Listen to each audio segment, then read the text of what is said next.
Thank you. Thank you for having me here tonight. I want to first of all commend Dr. Albin for her outreach and for turning outward and looking into the community. Rich Harwood, who is the founder of the Harwood Institute, and is also a featured broadcaster on CNN, C-SPAN, and MSNBC and NPR. He said that as we listen, as we go out, as Dr. Albin has, our intentions will be more authentic and our work will be more relevant. So I want to commend her for her effort in listening to the community and her continued efforts as she moves forward in preparing our community for a greater school board. I also want to thank you.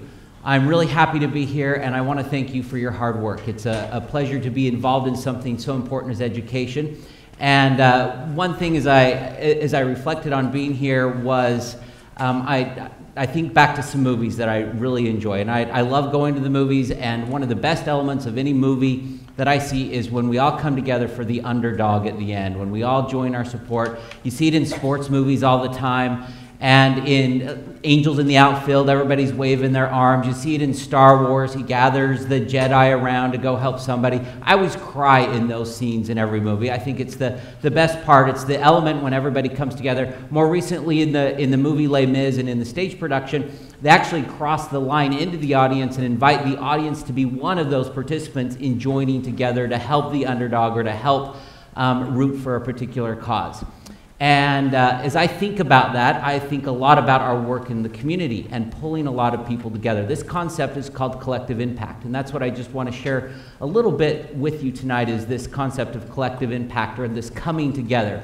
And in the nonprofit sector, and as I represent many social service organizations, I love to bring people together. I love to talk about, hey, let's get all these different partners together. And as nonprofits, I know we can make a difference here in food, or I know we can make a difference here in after-school programs, or I know we can make a difference here in housing or healthcare.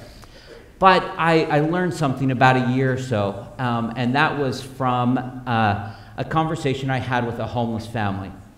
I had gone down to the soup kitchen, and this particular homeless family had just finished their meal of donated food that had been brought down and served to them by volunteers. And David and Agnes were living in the homeless shelter. And if anybody has been to a homeless shelter, it's typically very void of anything home-like. And that's why they call it a homeless shelter. It wasn't a whole lot of home about it. It's a very sterile environment and not very comfortable environment. And they were raising 3 children. And as a funder, I asked them some questions. I said, so what services out there should we be prioritizing? What are most important? What's the most important work we should be doing? What nonprofit programs are the best out there? And David and Agnes spoke with great pride in their 3 kids. And they said, their teachers help my kids get A's and B's. Their teachers provide stability for my family. And I learned that day that collective impact, that my community collaborative work extends beyond me just joining in with a whole bunch of other nonprofits. It comes together, that collective impact comes together when we start to involve those non-traditional partners. And that collective impact really can transform a community and make a big difference when we involve other players and other partners. And that's where I began to learn that the problems of our social ills in our community cannot just be solved by, oh, well, that's a problem of nonprofits. And issues dealing with the school shouldn't just be solved by, oh, that's just a problem of teachers. Problems in our public work shouldn't just be handled by government. It's all of us coming together to make some sort of unified difference in our community. And movies and my experience here is not the only thing that's defined that. Let me share with you a quote by Stanford Social Innovation Review.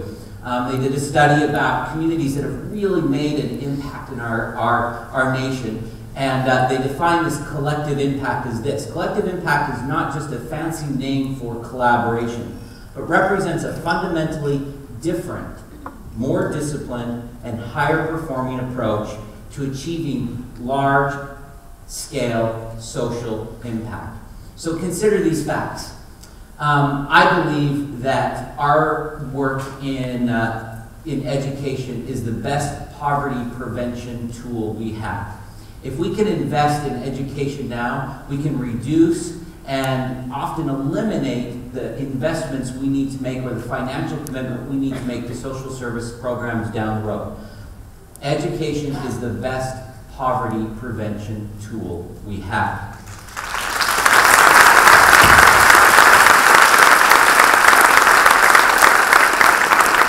Some of these facts, consider some of these facts by the U.S. Census and the American Survey. High school dropouts are 4 times as likely to be unemployed. To make matters worse, those that are struggling with education and poverty are going, 1 in 5 children that are struggling with both education and poverty are going to struggle graduating from school. And 4 out of 5 students that drop out will not be attending school, but they will also not be employed as they move forward in their student career.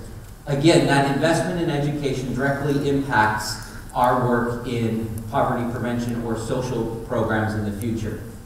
So let me talk a little bit about some of those elements of collective impact and some things that can happen. As I mentioned, we can really transform our community. We don't just tinker with the community or tweak things to make it better. Transformation occurs when there's this collective approach or this collective impact. Collective impact is about initiating and leading change. It's not about mustering up some sort of reaction. It's not about just maintaining the situation, but really being on the forefront and innovating. Improving our environment requires us not just to maintain the landscape, but it requires us to plant new life. And that is why education is the best poverty prevention tool that we have. Let's not let our historical investments be greater than our future investments. That to me is critical. Sometimes we get stuck with, well, it is what it is. We say that a lot. It's a very comfortable phrase. Well, it is what it is. But that is what it is, or that is what it was. And we think, oh, well, historically that's how it should be, or it has been. That is what it is breeds complacency. It's an excuse for complacency, and it perpetuates mediocrity.